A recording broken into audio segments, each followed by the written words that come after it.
This is the Sony a7R5 II, the brand newly announced upgraded flagship camera of the Sony full-frame lineup. Before we get started with this video, I have a few disclaimers. Firstly, I have not had the chance to test all the features of this camera, so it is not a final review. Secondly, no money has exchanged hands.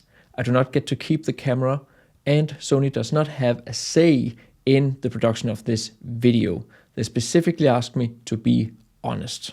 Thirdly, Adobe has not released the RAW profiles for this camera yet, so I've not had the chance to edit the photos, at the very least not to the degree that I edit my photos. Yes, I can convert the RAW photos of the camera right now to 16-bit TIFF files, but they do not show the capabilities of the RAW files. So judging the camera based on the RAW files for now would not be fair to the camera. Fourthly, I will be talking about this camera from the perspective of a landscape photographer who occasionally takes a wildlife photo and who makes videos mainly about landscape photography on YouTube. If you want to nerd out over 8K video capabilities, video compression codecs, and different log profiles where the amount of grain and artifacts are compared at 400% zoom, my hope is that other channels here on YouTube will take care of that. Also, because nobody is paying me for all this work, I just want to remind you that this year's Black Friday sale has started, and here you can get $100 off my huge 20+ hours, 30+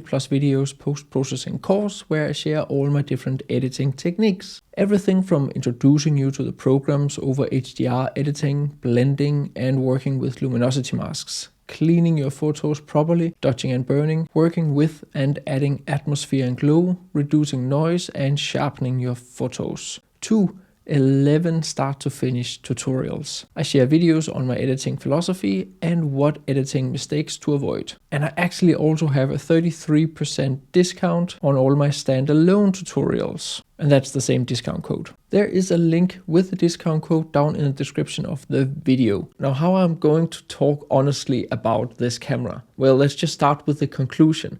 As a landscape photographer, I will not recommend to get this camera. Now, that does not mean it's not an interesting camera. The a7R5 II here may give us a sneak peek into the future of what features and functions that may be implemented in future cameras that are more relevant for us landscape photographers. It is of course also important to remember, and this is generally my philosophy when it comes to my photography, that a camera is a tool, and a tool is used to get a job done, and the efficiency of that tool's ability to get that job done in combination with its price should of course be weighed against the alternatives and their price points. And this camera can of course be used by landscape photographers like any other camera. It is just not specifically designed for landscape photographers. And that said, it is still a phenomenal landscape photography camera. The philosophy of the Sony a7R5 II flagship camera is to combine the specialty of the three main full-frame camera lines from Sony into one, both for photography and videography. The resolution of the a7R series, the sensitivity of the a7S series, and the speed of the a9 series. And the question is, do we then get that? Spoiler, no, but almost. And that's the key word.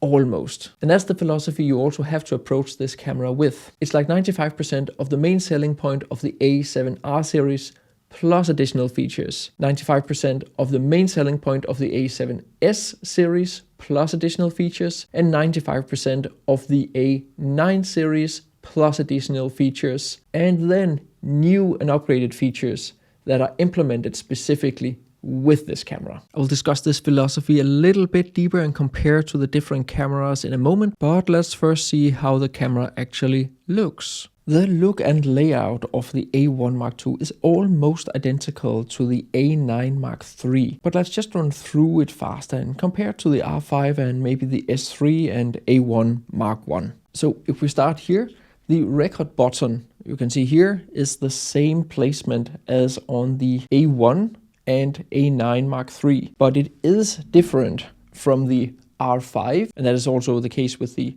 S3 and A7C. However, if you do not like the placement of the record button, you can always customize these buttons and change them in the menus. As you can see, Sony has also continued with the fast switch between stills, video and S and Quick. There is also a wheel where you can change between the different shooting modes very fast. This is the same on the A1 and A9, but different from the R5, which does not have the wheel, and the S3. The amazing Sony flip and tilt screen is also added to the A1 Mark II. It was introduced with the R5 and it's also available with the A9. It was quite a game changer that gives the best of all worlds, and in my experience, after 2 years of using a camera that has this screen, it holds up perfectly well and it doesn't feel fiddly at all. The overall look and aesthetics falls in line with what we're used to from basically all other Sony full-frame cameras we've seen released over the past decade. Well, just besides the A7C series, which looks more like the A6000 series. So even the new custom button right on the front of the camera, right there, is also included from the A9 III.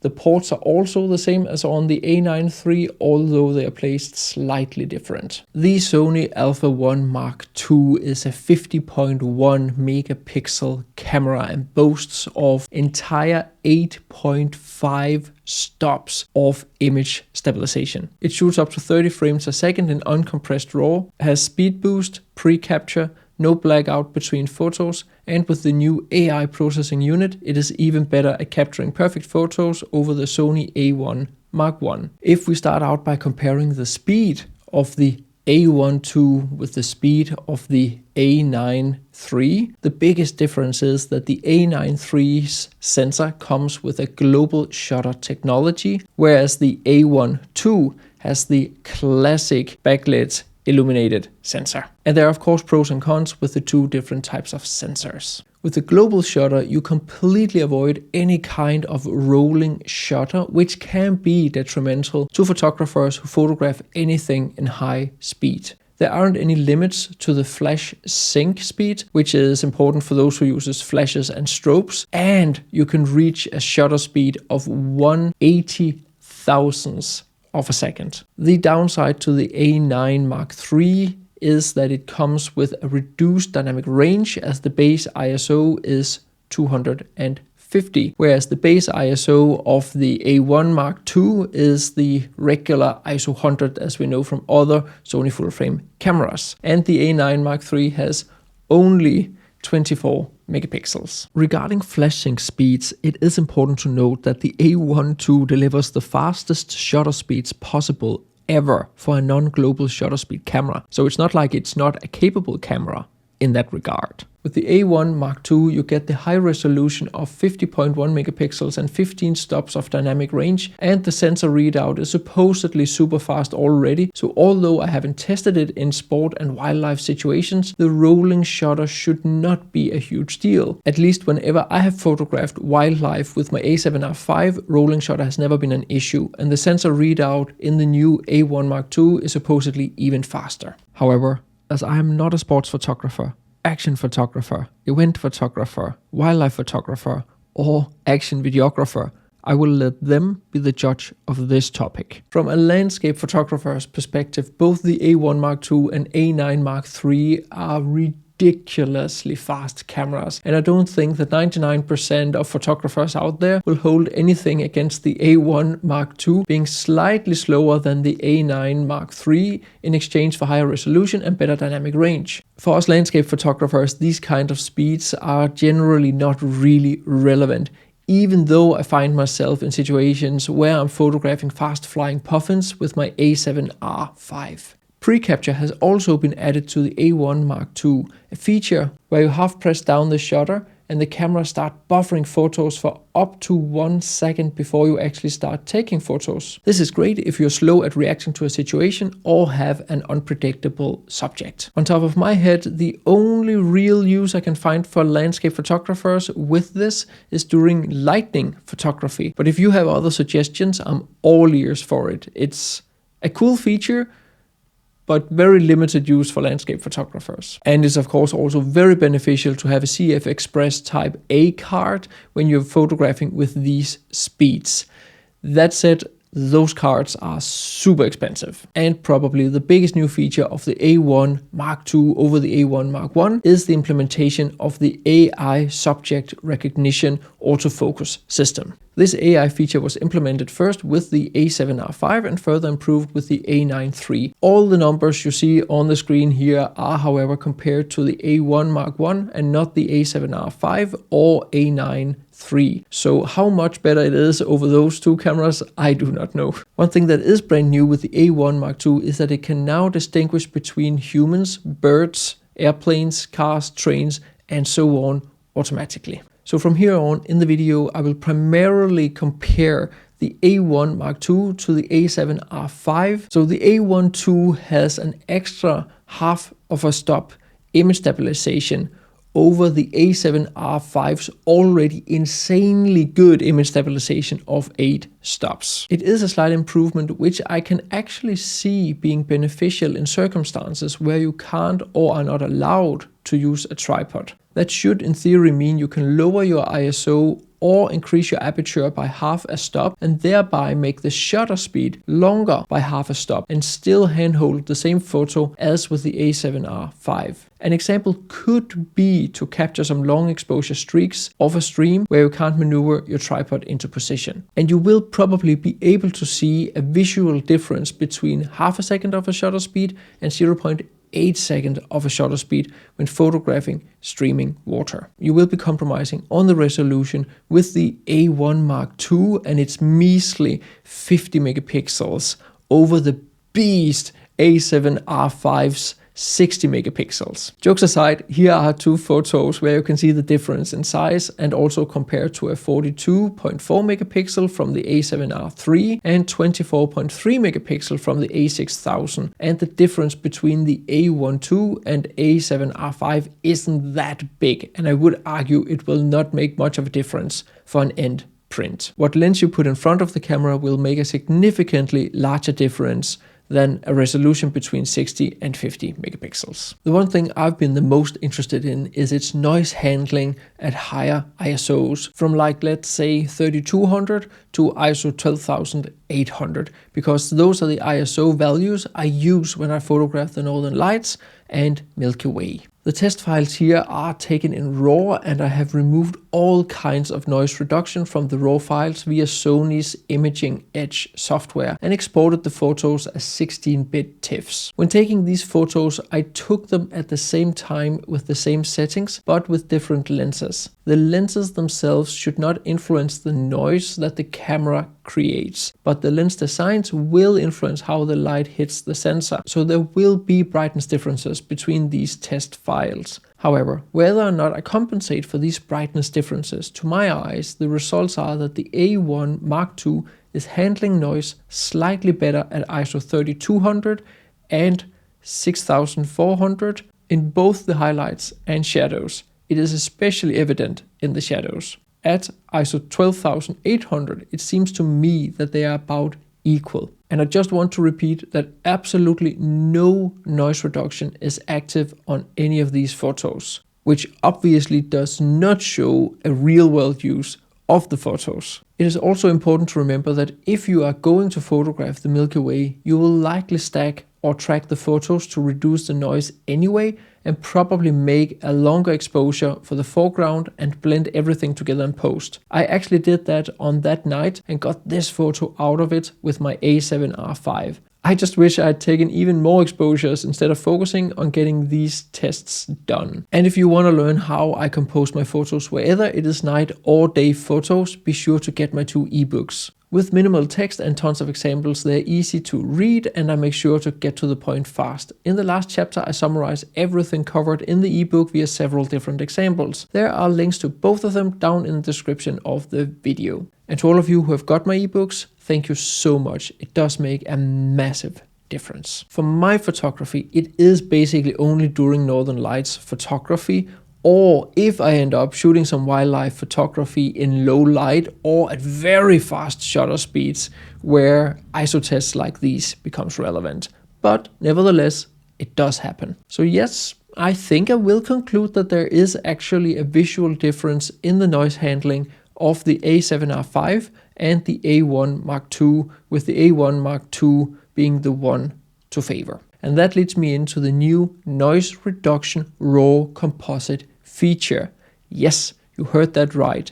With the new A1 Mark II, we are actually able to composite raw photos to reduce noise. You can choose between 4, 8, 16 or 32 raw photos via Sony's imaging edge and spit out a raw photo on the other side for reduced noise. And it works. Here is an ISO 12800 image non-stacked versus a 4-stacked versus a 32 image stacked. There is only one teensy-weensy problem with this feature that I'm very disappointed about. You have to take these photos via the NR shooting mode in the camera, so the files register as a sequence and then stack them in imaging edge. You cannot take individual single shot raw photos, not even with the intervalometer, and then stack them. The photos have to be registered as NR photos via imaging edge.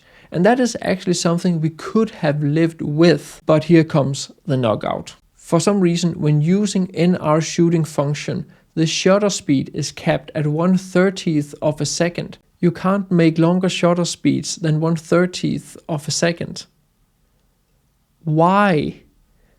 This makes this function completely useless for astro landscape photography. I do not get why Sony has implemented such a game-changing feature just to render it completely useless for those it's actually relevant for. I don't get it. Dear Sony, for the a7R6, please unlock this feature so that we can make shutter speeds of up to 30 seconds. And if I'm completely wrong about the shutter speed and just need to unlock something in the camera, well, then it's me who are blind. But I cannot figure out how to unlock more than 1/30th of a second of a shutter speed in the camera for now.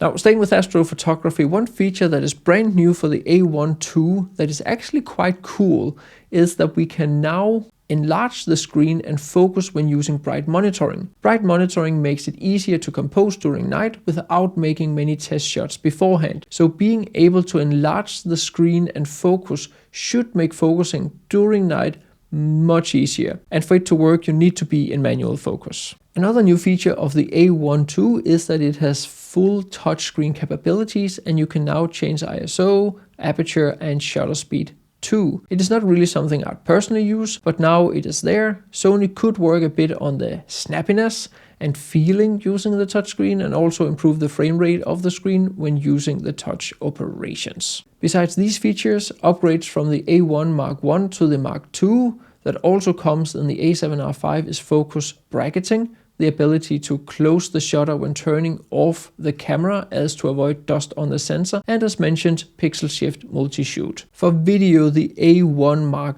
II is a beast. It shoots 8K up to 30 frames per second in NTSC and 4K up to 120 frames per second, whereas the a7R5 was capped at 8K 24 and 4K 60. The A1 II's 8K is now also up to 422 10-bit, whereas the a7R5 was capped at 420 10-bit. It also comes with all the different log profiles that we are used to, like S-Log3 and CineStyle.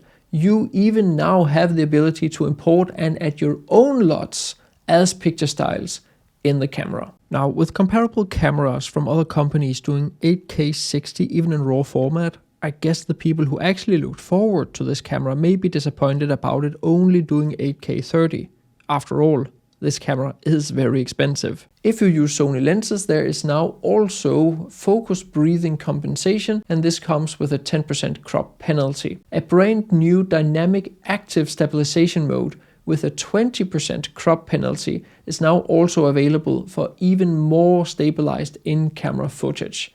The a7R5 only had the active, not dynamic active stabilization. And a new manual focus map is added, so you can see that everything that is out of focus in front of the plane of focus is red and everything out of focus behind the plane of focus is blue. I'm not really sure if this is better than focus peaking, but there you go. For me, most of all these video features are way overkill. The 4K 120 frames per second can look really nice for some B-roll, but besides that, I only shoot in 8-bit 30 frames per second in 4K when I'm talking with you guys or I'm in the field. And a brand new thing that Sony has finally developed is a charger where you can charge 2 batteries simultaneously, and it has USB-C connection. So loads and loads of other things can be said about the A1 Mark II. I don't think there has ever been produced a camera in the history of photography that has more features than this one. As I started out by saying, I will not choose the A1 Mark II over the a7R5 unless price was not a concern. In that case, yes, I would choose the A1 Mark II over the a7R5 for all those extra small features, and then I would compromise a little bit on the resolution. However, with a price tag twice the size of the a7R Mark V, which is already a beast of a camera and probably the second best full frame camera on the market right now, I would just go with the a7R Mark V. On top of that, for that extra price, I can even add several lenses, or even better, if I already have the lenses, go travel and take photos in some epic landscapes. Loads more can be said about the Sony Alpha 1 Mark II, and many other smaller features are available in the menus. Overall, I classify the Sony A1 Mark II as an evolution rather than a revolution. It is everything Sony has already made packed into one camera-ish, with what you would probably call some incremental upgrades. And depending on what type of photographer you are, these incremental upgrades may actually make a big difference. 50 megapixels is still more than the competitors, and with an improved and reliable focusing system over the A1 Mark I, it's definitely a big upgrade for those who find this relevant. The up to 153 compressed raw photos per second in continuous shooting is obscene to me as a landscape photographer, but I guess very useful for those who require these speeds. I also want to mention that this camera is meant to be a professional tool, but as a landscape photographer or an amateur photographer, I would definitely not lay awake at night feeling I'm missing out if I already own a Sony a7R 3, 4 or 5. If resolution and speed in a professional setting is what you are after, then my estimated guess is that this camera is to your interest. Let me know your thoughts down in the description of the video. And be sure to benefit from my Black Friday discount if you want to learn even more about editing and post-processing your photos. If you want to learn more about composition, be sure to get my eBOOKs. There are links to everything down in the description of the video and even my recommended landscape photography gear. See you next time.